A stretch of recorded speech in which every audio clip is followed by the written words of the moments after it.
Textile sector में भी हम अपनी एक्सपोर्ट्स को बढ़ता हुआ देख रहे हैं। फिर अगर हम यूरोप में एक्सपोर्ट्स की बात करें जो पाकिस्तान से की जाती हैं, उसमें भी कुछ फिगर्स ज़रूर ऐड ऑन हुए हैं, लेकिन जो जहाँ तक हमें पहुँचना है, जो हमारा टारगेट है, बड़ा एम्बिशियस टारगेट है, वहाँ तक पहुँचने के लिए हमें कौन से ऐसे इक़दामात और स्टेप्स अभी लेने पड़ेंगे कि हर साल हम 5 से 6 अरब डॉलर्स का इजाफा अपनी एक्सपोर्ट्स में कर सकें? जी, सबसे पहले तो हमें डायरेक्शन अपनी दुरुस्त रखनी होगी और एक्सपोर्ट्स को फोकस रखना होगा, जो कि जैसे आपने बोला कि उड़ान प्रोग्राम का हिस्सा है, और ये बड़ी खुशाइंद बात है। दूसरी जो नंबर्स आपने कोट किए है कि टेक्सटाइल सेक्टर में ग्रोथ हुई है, वो भी यूरोप के अंदर एक्सपोर्ट्स के अंदर, तो ये शो करती है कि पाकिस्तान की इकॉनमी कितनी रिजिलियंट है। आपको डेफिनेटली याद होगा कि टेक्सटाइल सेक्टर में बड़े खदशात थे कि पावर की एनर्जी प्राइसेस ऊपर जा रही है तो टेक्सटाइल इंडस्ट्री पूरी ठप हो जाएगी, बंद हो जाएगी।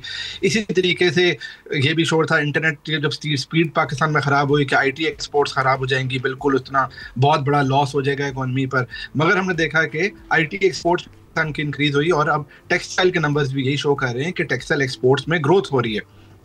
ये डेटा ये शो करता है कि पाकिस्तान की इंडस्ट्रीज, पाकिस्तान के इंडस्ट्रियलिस्ट और बिजनेसेस अपने पैरों पे खड़े हो सकते हैं, मगर वो जो ज़्यादातर वो कंप्लेन इसलिए करते हैं क्योंकि वो हुकूमत से सब्सिडीज मांग रहे होते हैं।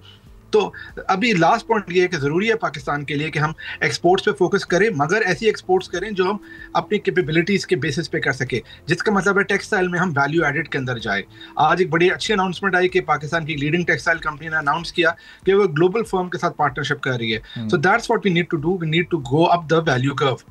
और अली फैज़ साहब, अभी वो जो उनकी डिमांड है 9 सेंट या 8 सेंट की बिजली की, कि उस रेट पर उनको बिजली दी जाए जिस तरह, ताकि वो रीजन में थोड़ा सा कम्पीट कर सके, अभी वहाँ तक नहीं आए। अभी एक बड़ा फासला वहाँ तक आने के लिए तय करना है, और अभी ऑन ग्राउंड रियलिटी भी ऐसी नज़र नहीं आ रही कि हुकूमत अपनी उस कमिटमेंट को फुलफिल कर सके। इन हालात में भी 10% की एक्सपोर्ट बढ़ना, इसका मतलब अगर 8-9 सेंट तक उन्हें बिजली मिलने लगे तो शायद ये इजाफा 30 या 40% भी हो सकता है।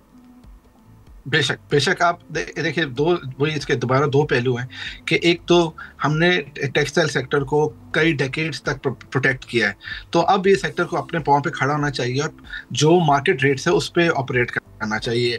सब्सिडीज देने का टाइम और जहाँ पे गवर्नमेंट एक सेक्टर से लेकर दूसरे को देती थी वो चला गया है। गवर्नमेंट जैसे आपको पता है कि कोशिश कर रही है कि रेट्स कम आए, पावर के रेट्स कम हो, IPP के साथ रीनेगोशिएशन हो, मगर हो सकता है इस पर टाइम लगे।